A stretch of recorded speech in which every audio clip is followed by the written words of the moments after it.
ദിവസവും ഒരുമിച്ച് കൂടിയ ഒരു ദിനത്തിലാണ് നാം നിലനിൽക്കുന്നത്. അല്ലാഹു തആല ആ ദിവസങ്ങളുടെ പവിത്രതയും അതിൻ്റെ ബറക്കത്തും ഗുണങ്ങളൊക്കെ അല്ലാഹു തആല നമുക്ക് നൽകി അനുഗ്രഹിക്കുമാറാകട്ടെ. മുത്തനബി സല്ലല്ലാഹു അലൈഹി വസല്ലം തങ്ങൾ ആശുറാഇനെ പറ്റി, ആശുറ മുഹറം 10 എന്നുള്ള ദിവസത്തെ പറ്റി ഹബീബ് സല്ലല്ലാഹു അലൈഹി വസല്ലം തങ്ങൾ പറയുന്നത് കാണാം. യൗമുൻ മിൻ അയ്യാമില്ലാഹ്, അല്ലാഹു സുബ്ഹാനഹു വ തആല പ്രത്യേകമായി തിരഞ്ഞെടുക്കപ്പെട്ട ദിവസങ്ങളിൽ ഒരു ദിവസമാണ് ആശുറ ദിവസമെന്ന് ഹബീബ് നബി മുഹമ്മദ് മുസ്തഫ സല്ലല്ലാഹു അലൈഹി വസല്ലം തങ്ങൾ പഠിപ്പിക്കുന്നു.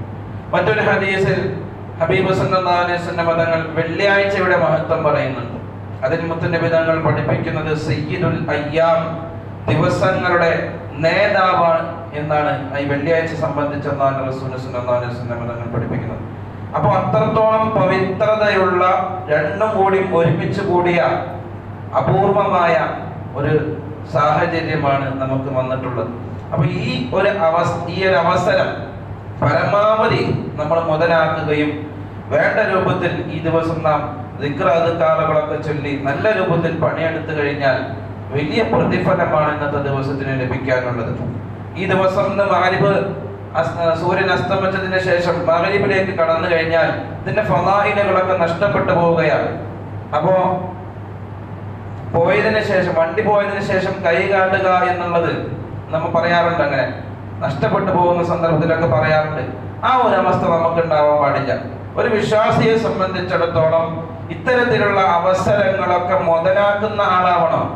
പിന്നെ എപ്പോഴും അവസരങ്ങളൊക്കെ മുതലാക്കുന്ന ആളുകളാവണം.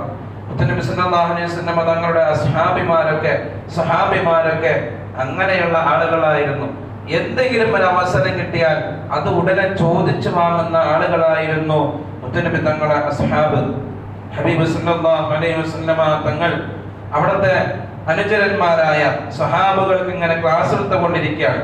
ആ സമയത്ത് ഹബീബ് സല്ലല്ലാഹു അലൈഹി വസല്ലം തങ്ങൾ ഒരു ഉപദേശം കൊടുക്കുന്നുണ്ട്.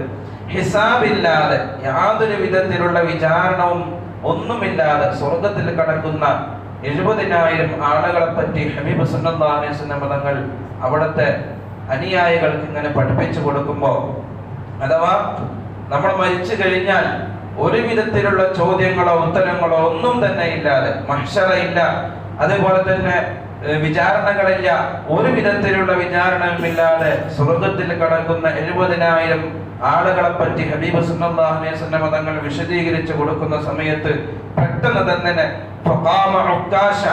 ഉക്കാശ എന്ന് പറയുന്ന ഒരു സഹാബി എഴുന്നേറ്റ് നിന്നുകൊണ്ട്, ഉടനെ തന്നെ എഴുന്നേറ്റ് നിന്നുകൊണ്ട് പറയുകയാണ് ഫഖാല, മഹാനവറുകൾ പറയുന്നു, ഉദ്ഉല്ലാഹ അൻ യജ്അലനി മിൻഹും, അല്ലാഹുവിന്റെ പ്രവാചകരെ, ആ 70,000 ആളുകളിൽ എന്നെ ഒന്ന് ഉൾപ്പെടുത്താൻ വേണ്ടി അങ്ങ് ദുആ ചെയ്യണം നബിയേ എന്ന് ഹബീബ് സല്ലല്ലാഹു അലൈഹി വസല്ലം തങ്ങളോട് പറയുകയാണ്. ഫഖാല, ആ സമയത്ത് മുത്തനബി തങ്ങൾ പറയുന്നു, അൻത മിൻഹും, നിങ്ങളും അതിൽ പെട്ടിട്ടുണ്ട്. ഉക്കാശ, അഥവാ ആ ഹിസാബില്ലാതെ കടക്കുന്ന കൂട്ടത്തിൽ നിങ്ങളും പെട്ടിട്ടുണ്ട് എന്ന് മുത്തനബി സല്ലല്ലാഹു അലൈഹി വസല്ലം തങ്ങൾ പറയുകയാണ്. ഉടനെ തന്നെ ഈ ഒരു ഓഫർ മുത്തനബി സല്ലല്ലാഹു അലൈഹി വസല്ലം തങ്ങൾ ഒരു വിധത്തിലുള്ള ഹിസാബില്ലാതെ കടക്കുന്ന വിഭാഗത്തെ പറ്റി പറഞ്ഞ ഉടനെ തന്നെ ഉക്കാശ റളിയല്ലാഹു അൻഹു അത് ചോദിച്ചു വാങ്ങുകയാണ്. അതിനുശേഷം ഉടനെ ഫഖാമ റജുലുൻ, ഒരു മനുഷ്യൻ വീണ്ടും, അതിന് കൂട്ടത്തിൽപ്പെട്ട ഒരാൾ വീണ്ടും എഴുന്നേറ്റ് നിന്നുകൊണ്ട് ചോദിക്കുകയാണ്, യാ നബിയല്ലാഹ്, അല്ലാഹുവിന്റെ നബിയെ, ഉദുല്ലാഹ അൻ യജ്അലനി മിൻഹും, എനിക്കും ആ വിഭാഗത്തിൽ പെടണം, ആ 70,000 വിഭാഗത്തിൽ എനിക്കും പെടണം നബിയെ, അങ്ങ് എനിക്കും വേണ്ടി ഒന്ന് ദുആ ചെയ്യുമോ എന്ന് ചോദിച്ചപ്പോ ഫഖാല, മുത്തനബി തങ്ങൾ പറയുകയാണ്, സബഖക ബിഹാ ഉക്കാശ, അത് ഉക്കാശ കൊണ്ടുപോയി, അഥവാ ആദ്യത്തെ ചാൻസിൽ തന്നെ ഉക്കാശ റളിയല്ലാഹു അൻഹു കൊണ്ടുപോയി. അതിനർത്ഥം ആ മുത്തനബി സല്ലല്ലാഹു അലൈഹി വസല്ലം തങ്ങളുടെ ആ ഒരു ദുആ എന്ത് ചെയ്തില്ല, രണ്ടാമത്തെ സ്ഥാനത്ത് വന്ന ആൾക്ക് കിട്ടിയില്ല. അപ്പോൾ സഹാബികളൊക്കെ മത്സരിക്കുകയായിരുന്നു, ഒരു അവസരം കിട്ടാൻ വേണ്ടി മത്സരിക്കുന്ന വിഭാഗത്തിൽപ്പെട്ട ആളുകളായിരുന്നു സഹാബികളൊക്കെ. അതുകൊണ്ട് തന്നെ നമ്മളെ സംബന്ധിച്ചിടത്തോളം ഈ ഒരു വെള്ളിയാഴ്ച, പവിത്രമായ വെള്ളിയാഴ്ച ദിവസവും മുഹറം 10 എന്നുള്ള ആശുറാഇന്റെ പവിത്രമായ ദിനം വന്നിട്ട് നമ്മൾ ഒരിക്കലും ആ അവസരങ്ങളെ പാഴാക്കാതെ പരമാവധി ഇബാദത്തുകൾ മുഴുകി ആ പുണ്യങ്ങളൊക്കെ കരസ്ഥമാക്കാൻ ശ്രമിക്കണം. അല്ലാഹു തആല തൗഫീഖ് നൽകി അനുഗ്രഹിക്കുമാറാകട്ടെ.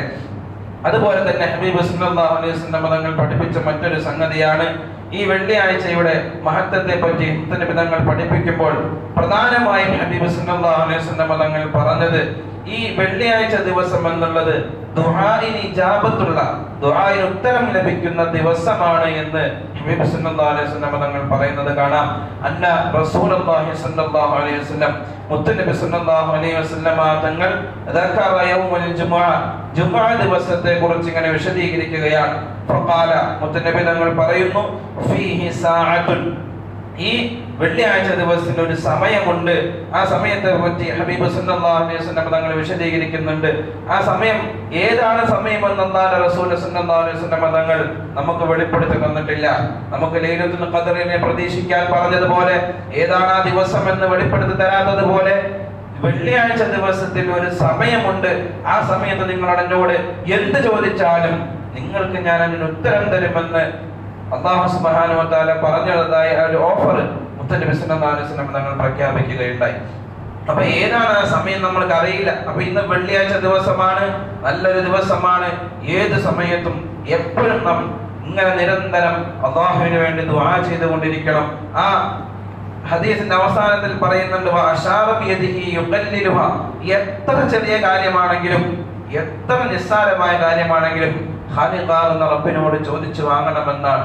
അപ്പോ ഈ ദിവസങ്ങളൊക്കെ നാം ഉൾപ്പെടുത്താൻ ശ്രമിക്കുക. ഈ ഹദീസിനെ വിശദീകരിച്ചുകൊണ്ട് മഹാന്മാരായ ഉലമാക്കൾ ഫത്ഹുൽ ബാരി പോലത്തെ കിതാബുകളിലൊക്കെ കാണാം.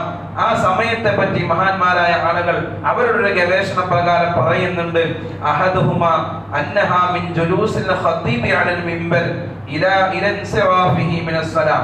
ഖതീബ് മിംബറിൽ കയറി നിസ്കാരത്തിലേക്ക് ഇറങ്ങുന്ന സമയം, ആ സമയത്തിനുള്ളിലായിരിക്കണം ആവാനാണ് ആ ദുആഇന്റെ ആ ഒരു സമയം മുത്തനബി സല്ലല്ലാഹു അലൈഹി വസല്ലം തങ്ങൾ നിശ്ചയിച്ചത് എന്ന് മഹാന്മാരായ പണ്ഡിതന്മാർ, ഹദീസിന്റെ വ്യാഖ്യാതാക്കൾ നമ്മുടെ ഗ്രന്ഥങ്ങളിലൊക്കെ പറയുന്നുണ്ട്.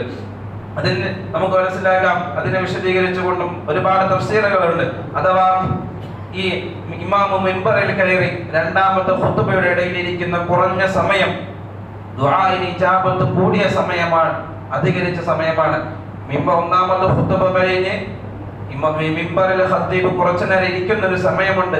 ആ സമയത്ത് ദുആ ചെയ്തു കഴിഞ്ഞാൽ ആ ദുആഇന് ഇജാബത്തുണ്ട് എന്ന് മഹാന്മാരായ പണ്ഡിതന്മാർ നമ്മെ പഠിപ്പിക്കുന്നു. ഇതിനൊക്കെ തെളിവായിക്കൊണ്ട് അതേപോലെ തന്നെ ഖുത്ബയുടെ ഇടയിലുള്ള ഖുത്ബക്ക് രണ്ടാമത്തെ ഖുത്ബയിൽ നാം ചെയ്യുന്നതായ ദുആ, ആ ദുആയിലും വളരെ ഇജാബത്ത് കിട്ടാൻ സാധ്യത കൂടുതലാണ് എന്നും മഹാന്മാരായ ഉലമാക്കൾ നമ്മെ പഠിപ്പിക്കുന്നുണ്ട്. മുത്തനബി സല്ലല്ലാഹു അലൈഹി വസല്ലം തങ്ങൾ ഒരു ദിവസം ഖുത്ബ ഓതിക്കൊണ്ടിരിക്കുന്ന സമയത്ത് ഫഖാല അഅറാബിയൻ, ഒരു അഅറാബിയായ മനുഷ്യൻ എഴുന്നേറ്റ് നിന്നുകൊണ്ട് മുത്തനബി തങ്ങളോട് പറയുകയാണ്, യാ റസൂലല്ലാഹ്, അല്ലാഹുവിന്റെ പ്രവാചകരെ, ഹലകൽ മാൽ, മുതലുകളൊക്കെ നശിച്ചു പോയി നബിയെ, മഴ കാരണം മുതലുകളൊക്കെ നശിച്ചു പോയി. വജാഅൽ ഇയാൽ, അതുപോലെ തന്നെ ദാഹം കൊണ്ട് കുടുംബത്തിന്റെ വിശപ്പും ദാഹങ്ങളൊക്കെ കൂടുകയാണ് നബിയെ, ഒരിച്ചി വെള്ളം കിട്ടാനില്ല, അങ്ങ് മഴയ്ക്ക് വേണ്ടി ഒന്ന് ദുആ ചെയ്യണമെന്ന് ഹബീബ് സല്ലല്ലാഹു അലൈഹി വസല്ലം തങ്ങളോട് പറയുമ്പോൾ ഹബീബ് തങ്ങൾ ഫദ്ഉല്ലാഹ ലനാ, അല്ലാഹുവിനോട് ദുആ ചെയ്യണമെന്ന് പറഞ്ഞപ്പോൾ ഫറഫഅ റസൂലുള്ളാഹി സ്വല്ലല്ലാഹു അലൈഹി വസല്ലം, മുത്തുനബി സല്ലല്ലാഹു അലൈഹി വസല്ലം തങ്ങൾ കൈകളെ ഉയർത്തുകയാണ്. യദൈഹി വമാന, മുത്തുനബി തങ്ങൾ രണ്ട് കൈയും ആകാശത്തേക്ക് ഉയർത്തുന്നു. വമാന റാഫി സമാഇ ഖസഅതൻ, സഹാബികൾ പറയുകയാണ്, ഞങ്ങൾ ആ ആകാശത്തേക്ക് നോക്കുന്ന സന്ദർഭത്തിൽ ഒരു കാർമേഘത്തിന്റെ ഒരു കഷ്ണം പോലും ആകാശത്ത് കാണാനില്ല. അത്രയും ഇതായി കിടക്കുന്ന സന്ദർഭത്തിലാണ് ഹബീബ് സല്ലല്ലാഹു അലൈഹി വസല്ലം തങ്ങൾ രണ്ട് കൈകൾ ഉയർത്തിക്കൊണ്ട് ഖുത്ബയുടെ ഇടയിൽ ദുആ ചെയ്യുന്നത്. വല്ലദീ നഫ്സി ബിയദി, അല്ലാഹു തന്നെയാണ് സത്യം, മാ വദഅഹാ ഹത്താ സാറ സഹാബു അംസാലുൽ ജിബാൽ. മുത്തനബി സല്ലല്ലാഹു അലൈഹി വസല്ലം തങ്ങൾ ആകാശത്തേക്ക് കൈ ഉയർത്തി ദുആ ചെയ്തപ്പോൾ ആ ആകാശത്ത് കാർമേഘങ്ങൾ കുന്നുകൂടുകയും മല പോലെ പെരുക്കുകയും പെട്ടെന്ന് തന്നെ ശക്തിയായ മഴ അങ്ങ് വർഷിച്ചു എന്ന് ഹദീസുകളിലൊക്കെ കാണാൻ കഴിയും. ശേഷം പിറ്റത്തെ ഒരു വെള്ളിയാഴ്ച മുത്തനബി സല്ലല്ലാഹു അലൈഹി വസല്ലം തങ്ങളെ ഖുത്ബ ഓതുമ്പോൾ ഈ മനുഷ്യൻ വീണ്ടും വന്നിട്ട് അല്ലാഹുവിന്റെ റസൂലിനോട് പറയാണ്, യാ റസൂലല്ലാഹ്, അല്ലാഹുവിന്റെ പ്രവാചകരെ, തഹദ്ദമൽ ബിനാഉ, കെട്ടിടങ്ങളൊക്കെ തകർന്നു പോയി നബിയെ, വഗരീഖൽ മാൽ, വെള്ളമൊക്കെ അധികരിച്ചു കൊണ്ടിരിക്കുകയാണ്, നാശനഷ്ടങ്ങൾ സംഭവിച്ചു കൊണ്ടിരിക്കുകയാണ്, മുതലുകളൊക്കെ നശിച്ചു കൊണ്ടിരിക്കുകയാണ്. ആ മഴ ഒന്ന് നിൽക്കാൻ, അങ്ങ് കഴിഞ്ഞ ആഴ്ച ദുആ ചെയ്ത മഴ വർഷിച്ച് ഞങ്ങളെ കെട്ടിടങ്ങളൊക്കെ ഈ മണ്ണ് കൊണ്ടുണ്ടാക്കിയ കെട്ടിടങ്ങളാണ് അന്നത്തെ കെട്ടിടങ്ങളൊക്കെ, അതൊക്കെ നശിച്ചു കൊണ്ടിരിക്കുകയാണ്, മുതലുകളൊക്കെ നശിച്ചു പോയി നബിയെ, ആ മഴ ഒന്ന് നിൽക്കാൻ വേണ്ടി ദുആ ചെയ്യണമെന്ന് പറഞ്ഞപ്പോൾ റസൂലുള്ളാഹി സ്വല്ലല്ലാഹു അലൈഹി വസല്ലം മുത്തനബി സല്ലല്ലാഹു അലൈഹി വസല്ലം തങ്ങൾ ആകാശത്തേക്ക് കൈയുയർത്തിക്കൊണ്ട് വീണ്ടും ദുആ ചെയ്യുന്നു. അല്ലാഹുവിന്റെ റസൂൽ സല്ലല്ലാഹു അലൈഹി വസല്ലം തങ്ങൾ ദുആ ചെയ്യുകയാണ്, അല്ലാഹുമ്മ ഹവാലൈനാ വലാ അലൈനാ, അല്ലാഹുവേ ഞങ്ങളെ മറ്റു ഭാഗങ്ങളിലേക്ക് ഈ മഴയെ നീ മാറ്റണമേ, ഞങ്ങൾക്ക് മതി എന്നുള്ള രൂപത്തിൽ ദുആ ചെയ്യുകയും ആ മഴ അവിടെ അവസാനിക്കുകയും സ്വഹാബികൾ ശേഷം പറയുന്നുണ്ട്, ഞങ്ങൾ പോയപ്പോൾ ഒരു നല്ല രൂപത്തിൽ നല്ല വെയിലുള്ള സന്ദർഭത്തിലായിട്ടാണ് ആ മഴയിൽ നിന്നും രക്ഷ തേടി ഞങ്ങൾ വീട്ടിലേക്ക് പോയത് എന്ന് സ്വഹാബികൾ അവിടെ നിന്ന് പറയുകയുണ്ടായി. അപ്പോ മുത്തുനബി സല്ലല്ലാഹു അലൈഹി വസല്ലം തങ്ങളുടെ മുഅ്ജിസത്ത് എന്ന നിലക്ക് അതിനപ്പുറം മുഅ്മിനീങ്ങൾക്ക് ഒരു പ്രതീക്ഷയാണ്. ജുമുഅയുടെ ഖുത്ബ നടക്കുന്ന സന്ദർഭത്തിൽ ഖുത്ബയുടെ ഇടയിലുള്ള ഇരുത്തത്തിലൊക്കെ ദുആ ചെയ്യുക എന്നുള്ളത്, അല്ലാഹുവിനോട് ദുആ ചെയ്തു കഴിഞ്ഞാൽ ആ ദുആഇന് ഇജാബത്തുണ്ട് എന്നതിനുള്ള പ്രതീക്ഷയാണ് ഹബീബ് സല്ലല്ലാഹു അലൈഹി വസല്ലം തങ്ങളുടെ ചരിത്ര സംഭവങ്ങളിലൂടെ നമ്മെ പഠിപ്പിക്കുന്നത്. അതുപോലെ തന്നെ നാം വളരെയധികം ശ്രദ്ധിക്കണം, എപ്പോഴും ദുആ ചെയ്യും. ചില ആളുകൾ ദുആ ചെയ്യാൻ വലിയ മടിയുള്ള ആളുകളാണ്. ഹബീബ് സല്ലല്ലാഹു അലൈഹി വസല്ലം തങ്ങൾ അതിനെപ്പറ്റി മറ്റൊരു ഹദീസിൽ പറയുന്നത് കാണാം, ഇന്ന അബ്ഖലൻ നാസി, ജനങ്ങളിൽ വെച്ച് ഏറ്റവും ദരിദ്രരായ ആളുകളെ പറ്റി ഹബീബ് സല്ലല്ലാഹു അലൈഹി വസല്ലം തങ്ങൾ പറയുന്നു, മൻ ബഖില ബിസ്സലാം, സലാം പറഞ്ഞാൽ മടക്കുകയില്ല, അങ്ങനത്തെ ആളുകളാണ് ഒരു ദരിദ്രവാസി എന്ന് പറയുന്ന ആളുകളെ കൂട്ടത്തിൽ അല്ലാഹുവിന്റെ റസൂൽ സല്ലല്ലാഹു അലൈഹി വസല്ലം തങ്ങൾ ഉൾപ്പെടുത്തിയിട്ടുള്ളത്. അഥവാ സലാം പറഞ്ഞാൽ മടക്കാത്ത സ്വഭാവമുള്ള ആളുകൾ, അല്ലെങ്കിൽ സലാം കണ്ടു കഴിഞ്ഞാൽ സലാം പറയാത്ത ആളുകളൊക്കെ ദാരിദ്ര്യത്തിലാണെന്ന് ഹബീബ് സല്ലല്ലാഹു അലൈഹി വസല്ലം തങ്ങൾ പഠിപ്പിച്ചിട്ട് ഉടനെ തന്നെ ഹബീബ് സല്ലല്ലാഹു അലൈഹി വസല്ലം തങ്ങൾ പറയുന്നു, വഅഅജസുൻ നാസി മൻ അഅജസ അനി ദുആ, ദുആ ചെയ്യാൻ മനസ്സില്ലാത്ത ആളുകളാണ് ഏറ്റവും വലിയ മടിയന്മാർ, കഴിവില്ലാത്തവൻ, കഴിവുകെട്ടവൻ, അല്ലെങ്കിൽ ഒരു വിധത്തിലും നന്മയും ഇല്ലാത്ത ആളുകൾ ദുആ ചെയ്യാത്ത ആളുകളാണ് എന്ന് പ്രതിസന്ധി വരുമ്പോഴും ഖാലിഖാകുന്ന റബ്ബിനോട് ചോദിച്ച് ദുആ ചെയ്യാത്ത ആളുകളാണ് ഏറ്റവും വലിയ നന്മയില്ലാത്ത മടിയന്മാരായ ആളുകൾ എന്ന് ഹദീസുകളിലൊക്കെ കാണാൻ സാധിക്കും. അതുകൊണ്ട് ഇന്നത്തെ ദിവസം പ്രത്യേകിച്ച് മഹാന്മാരായ മറ്റാളുകളൊക്കെ പറയുന്നത് കാണാം, ഈ അസറിന്റെയും മഗ്രിബിന്റെയും ഇടയിലുള്ള സമയം, വെള്ളിയാഴ്ച ദിവസത്തിലെ അസറിന്റെയും മഗ്രിബിന്റെയും ഇടയിലുള്ള സമയം ദുആഇന് ഇജാബത്തുള്ള സമയമാണ്. ഇപ്പൊ നമ്മൾ പല ആളുകളും നോമ്പെടുത്തവരാണ്. ഇത്തരം പുണ്യമാക്കപ്പെട്ട ദിവസത്തിലൊക്കെ അസർ മഗ്രിബിന്റെ ഇടയിലൊക്കെ നല്ല പോലെ ദുആ ചെയ്യുക. അല്ലാഹു തആല നമ്മെ ഇവരും സ്വീകരിക്കുമാറാകട്ടെ. ഇൻഷാ അല്ലാഹ് പ്രത്യേകമായി ഓർമ്മപ്പെടുത്താനുള്ളത്, 2027 ഹജ്ജിനുള്ള അപേക്ഷാ സമർപ്പണം ആരംഭിച്ചിട്ടുണ്ട്. ജൂലൈ 20 വരെയാണ്